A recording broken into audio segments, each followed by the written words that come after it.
Another Neo-Con rhino bites the dust. Jeff Flake out of the U.S. Senate race in Arizona. I'm going to tell you why this is all happening.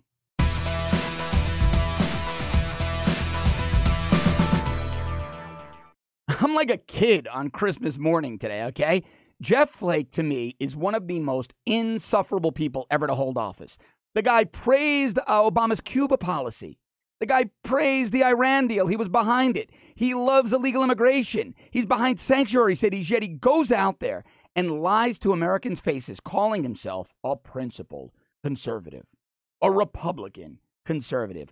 Good riddance, Jeff Flake. We need less like you in elected office.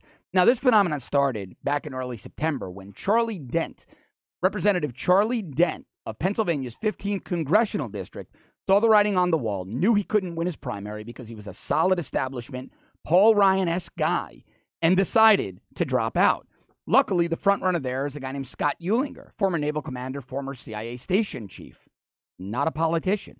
In Arizona, Kelly Ward was up over Jeff Flake about 25 points a year out from Election Day. That's what caused Flake to drop out. Dr. Kelly Ward, a physician, not a politician. Bob Corker out in Tennessee. You can bet your bottom dollar it's going to be a private sector person with real-world experience that gains traction there, not an establishment career politician. Luther Strange out in Alabama's race. Judge Roy Moore, real-world practical experience, won that one. And the list goes on. Americans are fed up.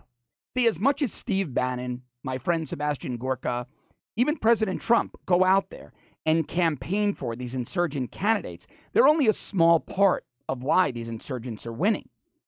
Americans are the reason they're winning. Frustrated, fed up Americans, people who have been treated abysmally by establishment politicians. I worked inside the political process for many years before I became a media guy, and I can tell you something. I saw it firsthand, and it sickened me. Politicians, establishment politicians, in those elite groups from both sides of the aisle think you're a moron if you're not inside the process, the political process. If you don't work inside the process, you're an idiot. You don't know what's going on. They know better. And when they want your opinion, they'll give it to you. And that's how they treat us. But we woke up. Donald Trump became the voice for the silent majority, and he woke us up. And that's what's causing these rhinos, these Neo-Cons, these fake conservatives to drop out. It's not so much the endorsements of Bannon or Gorka or President Trump. Those carry a lot of weight. They certainly do. But it's the frustration of the base. It's finally reached a tipping point.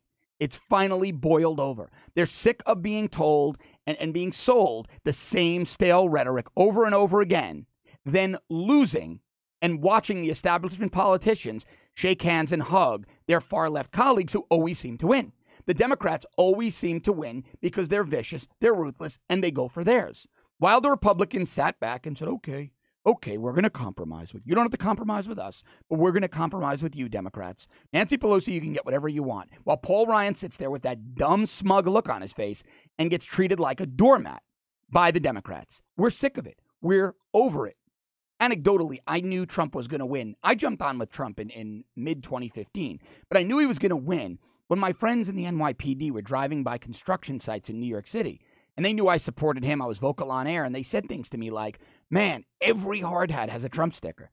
And I'd be like, come on. And they'd say, no, we're not exaggerating. Every single hard hat has a Trump sticker.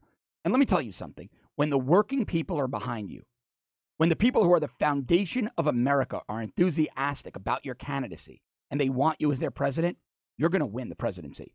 You're not stopping that. Now, the establishment politicians think a guy who's a carpenter or a police officer, firefighter are idiots. Oh, sure, they placate them and give them lip service and fake praise, but they think they're idiots because they're not inside the process. But these people are very smart. They understand their 401ks. They understand the taxes they pay. They see what's coming out of their paycheck for entitlement programs. And then they see a guy like Donald Trump come around and say some very simple things. And I've long said, selling in politics is about three things: money, family, safety. Your family is going to live better. You're going to have more money in your paycheck, and you and your family and your friends are going to be safe, whether it be local crime or a terrorist incident. And Donald Trump hit every one of those three notes masterfully.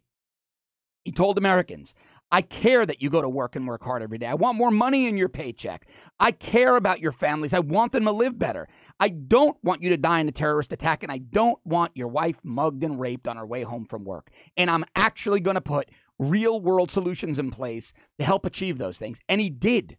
He's doing it. His praise for police officers, his outstanding economic policies. And that's another reason Americans, especially hardworking Americans, love the president and are now gravitating toward candidates like him and rejecting the establishment. Let's look at some of Trump's financial successes. I mean, even in August, the New York Times had to begrudgingly write a headline: "The markets are up, unemployment is down." Now, of course, they had to caveat that with, how much credit should Trump get? Well, all of it. Because Obama was an abysmal failure. Trump defeated ISIS in 9 months. Raqqa, ISIS's capital in Syria, fell last week. You're not seeing much about that in the mainstream media. Trump's policies work because they're practical, real-world policies. And much of the American voting base is a practical, real-world person. They are practical people who live and exist in the real world, struggling to pay their bills and give their families the best lives possible. And they fundamentally believe Donald Trump and his ideology can do that. And that's why they want candidates like him. Just last week, exactly a week ago today, the Dow rose 160 points to close at 23,000 for the first time ever. And IBM had its best day since 2009. That is 100% because of the confidence Donald Trump gives the institutional and consumer markets. They believe things are going to get better. And that's all Americans needed, was hope. They also love that Donald Trump fights back because for 8 years, they had to sit by silently while guys like John Boehner and Paul Ryan and Mitch McConnell were, like I said, doormats for the progressives. So when Trump tweets, Bob Corker, who helped President O give us the bad Iran deal and couldn't get elected dog catcher in Tennessee, is now fighting tax cuts, Americans are infuriated because it's true. Guys like Bob Corker, John McCain, and now Jeff Flake will put petty grievances before what's best for Americans. And they are most certainly going to fight the president's tax cut plan.